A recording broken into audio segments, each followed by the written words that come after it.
Welcome to Corks in Conversation with Saralyn Richard. Yes, Saralyn is coming to us from Galveston, Texas, which we all know went through some rough weather last month. So a lot of listeners did too, and we'll be interested to talk to her about what she went through, maybe. But yeah, for sure. I mean, it yeah. sounds very awful. I mean, just horrific, kind of similar to the last year we've all had, right? Yeah. So it'll be interesting to hear any tips she has about writing through a pandemic and a national terrible storm. Yeah. But let me give some background first before we get into all the details. So, mystery and children's book author Saralyn Richard has won the Killer Nashville Reader's Choice Award in 2019 for her first novel, Murder in the 1%. The book was also a finalist for the Killer Nashville Award for Best Procedural Novel in 2019. And she's gotten all kinds of other kudos and honors. And the second title in that series, the Detective Perot, I hope I'm saying that right. Parrot. Okay. we know now for sure. Detective Parrot mystery series, A Palette for Love and Murder, also has won Reader's Favorite in the category of mystery and suspense, placed as a finalist in the 2020 International Book Fest competition. We could go on. But she's also written a children's book, Naughty Nana. And I will say her Instagram handle is based upon that. And that has reached thousands of children in 5 countries. Saralyn is a member of the International Thriller Writers and Mystery Writers of America.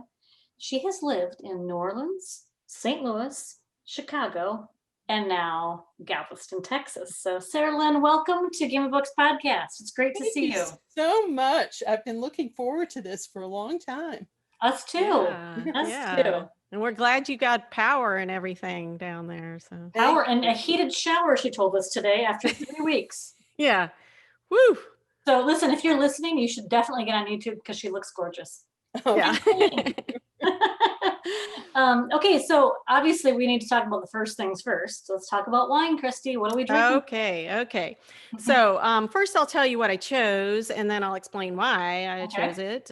We've got the Belposto Montepulciano d'Abruzzo.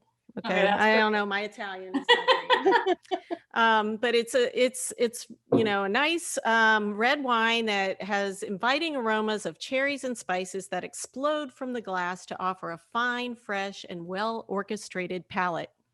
Which is interesting because we just talked about your book with a palette on the front, different one, but whatever. So anyway, the reason why I chose it, and you guys can go ahead and have a sip and see how you like it, but I was from reading A Murder of Principle. There wasn't any wine drinking because it's set in a high school, basically.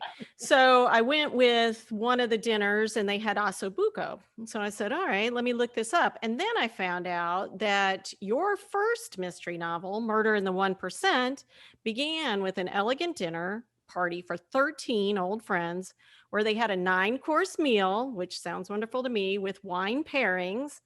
And that when you did the research on that dinner party, it cost over $28,000 for the wine. No, that was just for the wine. I know. And I'm like, well, that's out of our price range. Sorry. I mean, I looked on it and they had the Chateau Lafite Rothschild 1982, which goes from like maybe if you can get it cheap for $2,000 a bottle or something. So I stuck with this. It goes with ossobuco, so it's nice, and it's $10 or less, so. And mine was even less than that, but look how gorgeous it looks with Saralyn's book, A Murder of Principle. It's a perfect match. I know. And also, I should tell our foodies out there that you have a recipe booklet of the Epicurean feasts that our listeners can get free if they sign up for your newsletter on saralynrichard.com, which we'll put on our show notes and everything, so you guys can click on it. You want to tell anybody some of the recipes that are in that? Well, it's all from the 9-course menu from the party at Brandywine Valley. So there are halibut cheeks. That's one of the courses. Yum. and rack of lamb Mm, Mm. I love lamb. is one of the courses, and bouillabaisse Oh Mm. yeah. that's made with imported French fish. Mm. Comes from France. Okay. Well, then It- it's authentic for sure. It's That must have been, authentic. that must have been pretty fun to research. This Yeah. this is a menu to die for. Yeah. So in the recipes, do we have to order our fish from? No. Okay, good. The fish in bouillabaisse is called loup. It's spelled Loupe, Oh. and that is like the stock of bouillabaisse. If you go to a French restaurant, that's the Mhm. fish that they use. So there are copycat bouillabaisses that don't use that fish. They use alternative fishes. Mhm. But Is that fish found anywhere else? Like, could it No. have a different name? No. Okay. No. All So, right. Well, I no, guess we'll it's just a- have to it's go a to big France. fancy menu. And It I sounds like it was a blast. Yeah. actually went to a party like that. Oh, And nice. that was what inspired the writing of that book.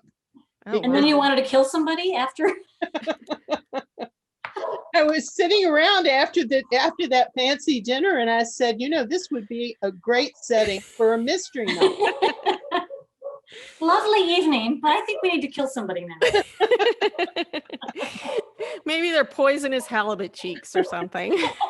Oh, that's good. All Well, right. we'll have to read that one because I Yeah. haven't read that one yet. So I'm going to have to read that. Okay.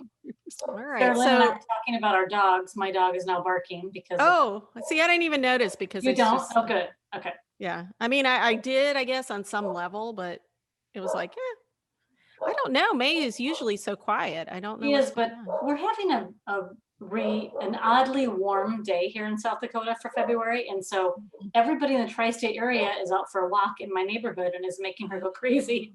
Yeah. Anyway, Yeah, we're pretty warm here. It's like close to 90. But anyway, so let's get started with the questions. All right. yay. I'm so excited. So I want to start with mentioning, whoop. There you go. There's a mistake. Connor, my ears bud fell out. Okay. My ears are too small. Whatever. Okay. So I want to start with mentioning your latest book, A Murder of Principle. This mystery takes a lot of twists and turns through the halls of a high school full of murder, just saying. So I'm wondering what inspired you to write this story? And please tell me it's not based on a real high school somewhere, because that's too scary. Well, I am an educator. I spent a lot of years, a lot of decades in high schools. I was Okay. first an English teacher, and then I was a school administrator, and then I was a school improvement consultant. So I've been working in probably 100 different high schools. Wow. And so when I wrote this book, I was thinking about writing what you know, Mhm, that old maxim. mhm. And I thought, well, I don't know any high schools because I've spent so much time in there, and I've seen how high schools are like a microcosm of society as a whole. Mhm. There's so much dynamics going on all the time, and all of the human emotions exist in a high school. There are jealousies and anger and competition and just everything, every kind of emotion that happens in society, it happens in a school. And people don't really talk about that. Right. Everyone's school experiences are mostly from when they were students. Mhm. Oh, And that's a different just And perspective. I it's mean, a there's drama, but completely different perspective, because students don't even know all the things that go on behind the scenes in a high school. Mhm. And I would say teachers don't really know it all either. Right. And administrators come closest, I think, to knowing it all because they're kind of in charge of everybody. mhm. Mhm. But even they don't know it all. No. Right. So I thought, I could put to use all of my knowledge about high schools and at the same time create a fun mystery Mhm. with quirky characters and some behind the scenes glimpses at how Mhm. schools are run and some of the problems that school people have to address. Mhm. And as I was writing the book, my husband said to me, I don't think people are going to be that interested Oh, in what goes on in a high school because, it's just too ordinary. Everybody's been in high school. So it's not any exceptional thing to write about high school. and I That's beg great. to differ with that. And Yeah. I I mean, thought all the that there books, were, go ahead. a lot, yeah, I was gonna say a lot of books are based on just ordinary things. I mean, there's your household can be a murder place, and everybody knows what that is. So yeah, I think it's I think it's a unique way of So addressing it. I had a few stories to tell, and no, they're not fact based. good. They're not fact based. Although everybody that I know who works in schools who has read this book says this is about my school. Really? Yeah. They're all telling me I know somebody, I can match up every one of these characters to somebody Wow. in my school. Saralyn, that's And going to be one of the ultimate compliments for a writer to have that translate to so many different, because, a South Right. Dakota high school versus a Texas high school versus, urban, small Mhm. town. mhm. That's a really huge compliment. And Yeah. it's also a testament to how universal these experiences are. Mhm. When I first finished the book, it was at the time when all of the school shootings were taking place. Oh, Mhm. And so I sat on this book for, school shootings wound me. They're very painful for me Mhm. to know about. Yeah, Because the I love schools and I love students and I love the people who work in schools. right. And so I just pulled back and I thought it would be insensitive to put this out because there is a murder in the school. yeah. Right. Um, Although it's not a mass murder and Right. It's very different. it's You're very right, but different from that, but I still felt like it was not the right time for this book. mhm. So I sat on it, and then in the interim, we've had the Me Too movement, and this book deals with sexual harassment, Mhm. Mhm. and we've had the Black Lives Matters Mhm. movement, and this book deals with relations. Mhm. We've had police issues. We've had gangs in the news. And Mhm. so a lot of the things that are in the plot of this book um, are timely. Yeah, it's truly a microcosm, like you said. Right. So Mhm. I just felt like this is the time, this book's time has come. Mhm. Did you have it And written and you kind of had it shelved for a little bit of time? hmm Wow. hmm So I wrote it in between the two Detective Parrot books. Oh, you did. Okay. Yeah. Saralyn, I'm very curious about your lengthy history and education and the translation from that into writing and that leap. How did you start writing? When did you start writing? Well, I think I started writing when I was about 5. Mhm. I'm serious. Yeah. I Mhm. started reading when I was really, really young. And I've always been a really avid reader. And as soon as I could write, I started writing. And when I was in high school, I had 2 English teachers who really nurtured my writing and Oh, thought that's that I wonderful. was talented. And one of them, she would like to be on this with me today. Oh, we She's should have invited her. she she comes to a lot of my Zooms and a Oh, lot of my bookstore dates. And so she's still encouraging my career. All right, give her a shout out. What's Yeah. her name? Mary Almond. All right. She's thank just you, Mary Ullman. I mean, she Yeah. probably is a little bit responsible for your career because she helped you, with all that encouragement. hmm Wow, that's So great. she told me that I had to be a writer. So I came home from school that day and I told my parents, I'm going to be a writer. And my parents said, no, you're not. They were like, no, that's not a real job. Yeah. So I put that aside and I got my teaching certificate. I fell in love with teaching when I started doing student teaching, and it was a fabulous career. I mean, so many experiences, so many wonderful people in my life, so many just universes open to me through teaching and education. So I have no regrets about that. But that career really kept me busy, especially when I got into administration and consulting.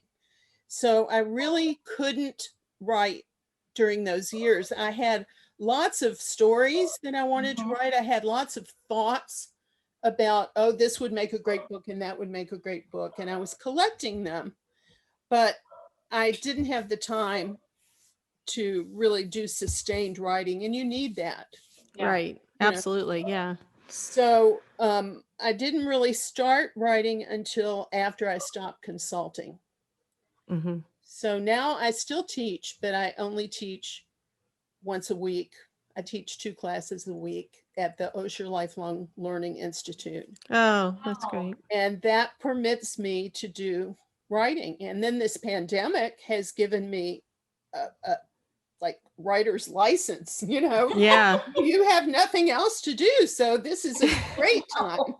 This is a great time to live in the minds of your characters. And it has really been a saving grace for me, because I don't have to be in this pandemic.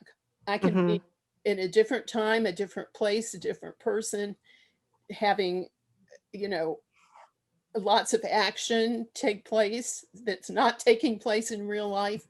And so it's really been wonderful. Yeah, that is a wonderful way of looking at it. I mean, so many of us other writers and stuff have found like it's just, we were the opposite. We were like, but when you look at it that way, when you say, okay, this is my way of being free rather than, oh gosh, I can't think because I've got all this stress, then that really opens it up. And I think that will, help even some listeners. Yeah. Yeah. That's neat.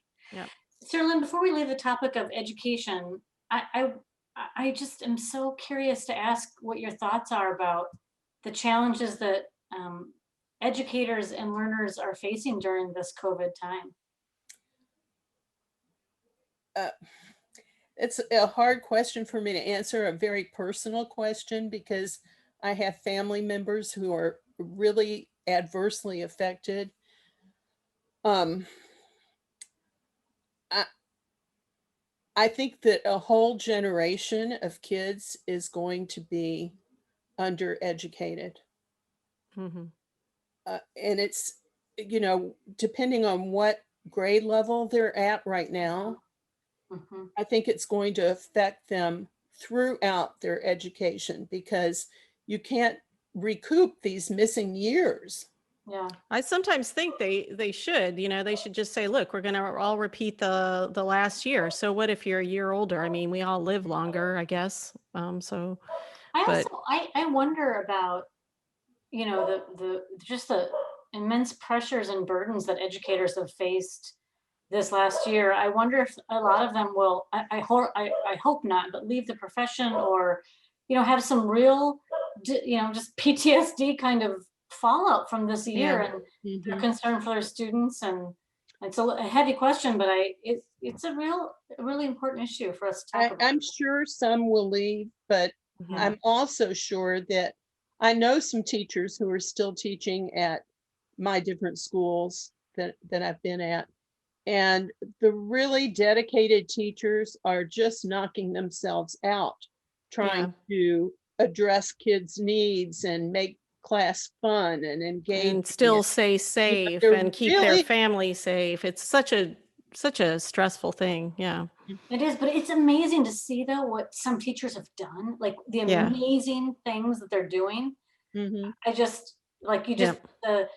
the depths to which educators will go to reach their students has been Yeah. so beautiful to see, I think. Mhm. So, And okay, I okay. do We think, have to take a drink of this there wine. will be deficits though. Yeah, And, there Yeah. will be. and I think that we'll see it in society too, Yeah, because Yeah. these kids will graduate and they won't be as good at reading or math Right. or problem solving or decision making. They will have, they will have some problems.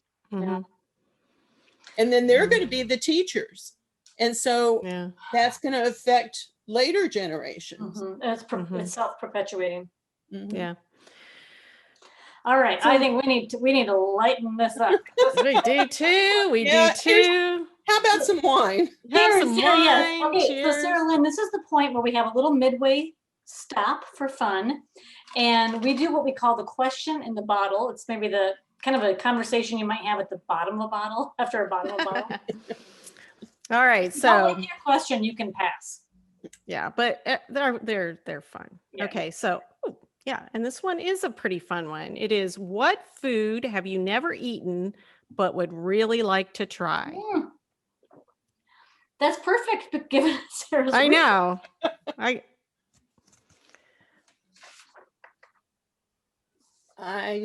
We stumped her. Pretty 'cause much she's tried everything that I'd like. Is that right? There are some that I would never like to try. Well, how come you would never like to try them? Well, for one thing, I have a real fear of snakes. Oh, Oh. yeah, no, I agree, 100%. So there's just no way. I know people who have tried snake meat. Really? Yeah. No. And no, We eat alligator down here. I know. love alligator. I know. It is really good. And, if it's and cooked maybe right. that is the answer to your question, because I have been to Tunks in Alexandria, Louisiana, and their specialty is alligator. And I've been there and I was too chicken Oh, to try it. But tastes like chicken. yeah, that's what everybody says. It's sort of I think it's like a cross between chicken and fish in my mind. But yeah, you would like it. If you had it fried, you wouldn't even know. Anything fried. I've gotten people to try it and they're like, "What is this?" And then they're like, "It's good, but what is it?" And I'd be like, "Alligator." And they're like, "What?" Everything is better fried. Everything's Yeah. better fried. My answer You is. can tell if she's you from like chicken, Texas. I'm just going to eat chicken. Mhm. Yeah. Well, frog's legs. I've never had frog's legs. I haven't I either. just can't think of Kermit. You know, I can't think of. I have had them. Kermit. I'm not a fan though, because they are not as good, I don't think. And also, I always think of high school biology class and Right. dissecting the frog and looking. Right. And the smell of formaldehyde. Yeah, it's the Oh. association. No, okay. Well, Okay. we'll have you down here for some alligator. Hey, Sarah Lynn and I will choose to pass on the alligator, I think, Christy. No, you're trying it. I'll try it. It's good. I can even make it, and you can make alligator stew. You can Okay. make, All right, Forrest Gump, let's stop. Okay, so all right, so Sarah Lynn, I just, first of all, I love following you on social media because Sarah Lynn has this really great thing where like a ton of people in different walks of life are reading her book. And it's so funny to see what they're doing, and they're just sitting there cracked open with their book, The Principle of Murder Principle. So fun. But I saw just maybe 2 days ago or something on Facebook that you just finished your first draft of a new book, a thriller. Right. That's my pandemic novel. Okay, so this is the question I have for you. Not only have you been through a pandemic, but you've been through a horrific natural disaster Right. down there in Texas. Right. So, but you're still writing. Right. Without hot showers, by the way. I don't understand that. But anyway, I would like to know what tips you could give new writers. What's working for you? What are your go-tos? Any things you want to share about what works for you in the writing world? Well, I have a few. I teach creative writing, so I have many tips. For Yay. writing. Oh, okay. But one of them I got from Eric Larson. You know, the writer, The- Eric Larson. Mhm. And I was teaching a creative nonfiction unit, and I asked him for advice to give my students. And he gave me this advice, and it's wonderful. And I use it myself all the time. And he said, stop in the middle. That was his advice, stop in the middle. And I said to him, do you mean in the middle of a chapter, in the middle of a paragraph, in the middle of a sentence? What do you mean stop in the middle? And he said, any of those. Just when you stop a writing session, stop in the middle. Don't just end at the end of a chapter, because that makes it hard to get started again the next time you write. Interesting. But if you stop in the middle, then you know where you're going, and you can just zoom right into your next writing session. Oh, I love that. I gotta say that is love that. so. I haven't Yeah. heard that before, but when I think back onto the days when I'm like in the middle of something and then I get called away, I'm ready to go back because I do, versus the days where I get to the end of the chapter and I'm like, oh, okay, what are we Now, gonna what do? should I do next? And Well, then you're looking at resistance, right? Where if you Yeah. stop in the middle, you know exactly what to take off with. I love that. right. Yeah. And it wastes Great time advice. if you stop at the end and then you're like, okay, where am I going to go now? Then your writing time is consumed Mhm. with thinking time. Whereas if you stop in the middle, you don't need to think that through. Mhm. Right. The thought has already been done. That's So that's great. really something that I do all the time. And then when I give an assignment to my students, there's one requirement for all of their homework, and that is that they have to have fun. I They love have that. to have fun. If it's not fun when they're writing it, then it's not going to be fun for the To reader. read. Yeah. Mm. So it's a requirement. Like if they're sitting there and they're just obsessing about it and saying, I can't do this, and I'm, Mhm. then just stop the writing, get up, go take a break, and come back to it fresh, because you have to have fun. Oh, Right. And that their writing is just amazing because oh. of that. Mm-hmm. Oh, great advice. Those are Great two advice. excellent pieces of advice that we Yeah. should all, I mean, every day there should be some joy in this process, right? Yep. Right. Yep. All right. So I'm going to say that in addition, we talked about a little bit, in addition to the standalone, you have the Detective Parrot mystery series. And I did read A Palette for Love and Murder. And I really enjoyed the mystery, as well as how you delved into PTSD and how art therapy can help. Mhm. And so I just thought you wrote the character's journey so intimately, and I'm wondering if you can tell us a little on how and why you chose to include this topic. Well, in Murder in the 1%, Parrot is engaged to Tanya, and she is a Navy SEAL. And she's in Afghanistan. Mm-hmm. So they only communicate through Zooms, FaceTimes, Skypes, whatever, throughout the book. That she's a faraway character. Mm-hmm. But you know that she is having some really difficult experiences. You know she's going through things, and she's not always able to tell him what she's going through because she's in the service. It's top secret what the Navy Right. SEALs do. And so he's not really a part of that, the life that she's leading over there. They talk like once a week, Mm-hmm. but they don't really get into all of that.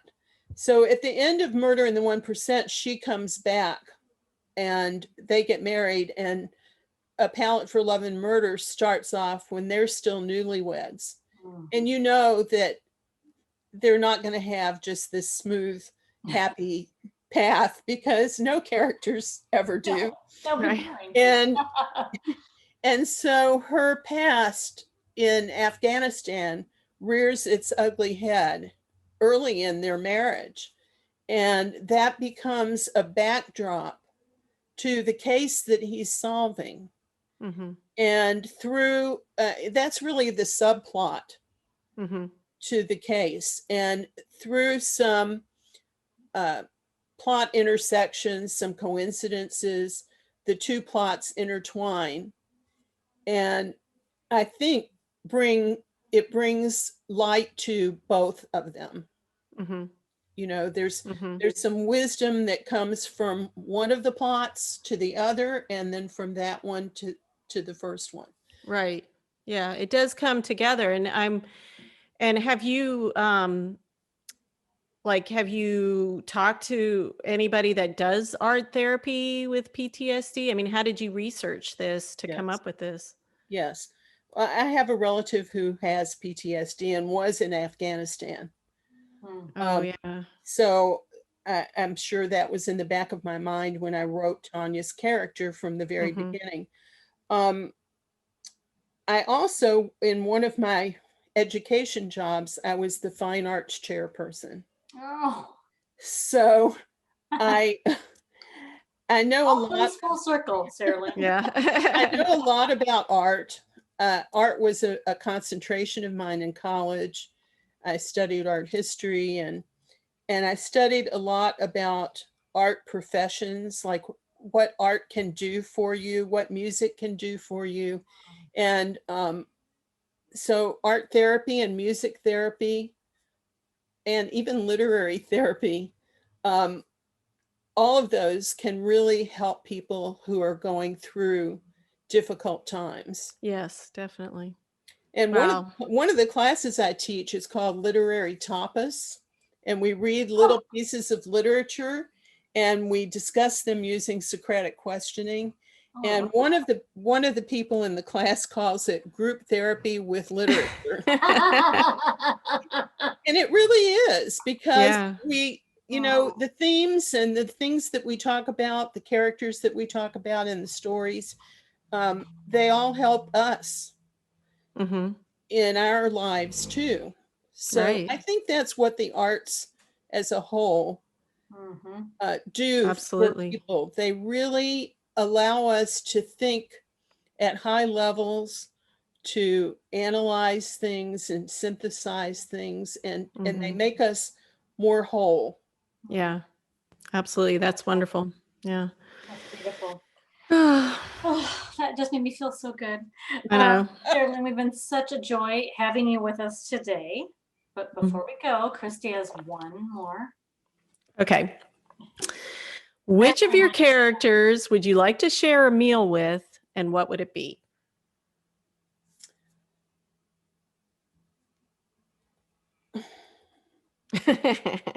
I just love all of my characters. She can't pick a Maybe it's going to be the 13 dinner. I think it would be more than 13 dinner. I don't know who I would want to choose. I really like R.J. Stoker, who's the principal at I know. Lincoln I High liked him School. too. I did too before. I really love him. I know, no. Like, yeah, I did too. Yeah. And I think, I don't know what kind of meal he would like, but I have shared meals with people who remind me of R.J. Stoker. And they're kind of hearty, down home kind of meals, like barbecue and mac and cheese and oh yeah. Yeah. You know, No, seriously, it's Southern cooking at its finest, man. I love it. comfort food. Throw some alligator in there. Yeah, throw some alligator in, and then we got it made. All right. Tortured us a little bit. Okay. Saralyn, I know that our listeners are going to want to reach out to you and learn more about you. What is the best way to find out information? How do they reach out to you? Well, I have a website, which is saralynrichard.com. Tricky spelling. Only one N. Only one N and no S on Richard. I know, that was hard for me. I'm like, how many? Did I make a mistake? We We'll got it share it right. on our social media and on our Here's how it's spelled. There you Saralyn Right. go. Richard. Right. Look at that. And Richard's my dad's name, so I'll remember that. Okay. SaralynRichard.com. And if you want to join my newsletter, which comes out monthly and has tons of really fun content and opportunities to interact with, not just with me, but with each other, Oh, that's Mhm. cool. then sign up on that website for the newsletter, and I'll send you the Epicurean Feasts booklet. And We're signing up, and then we're going to go to France and cook the bouillabaisse. and we'll have some fun. That Yeah. sounds great. I love that. Well, this has been such a fun conversation. And I guess all we have left to do is a toast Say to cheers. Saralyn Richard. Cheers to you, Saralyn, and your book. Cheers. Thank you so much.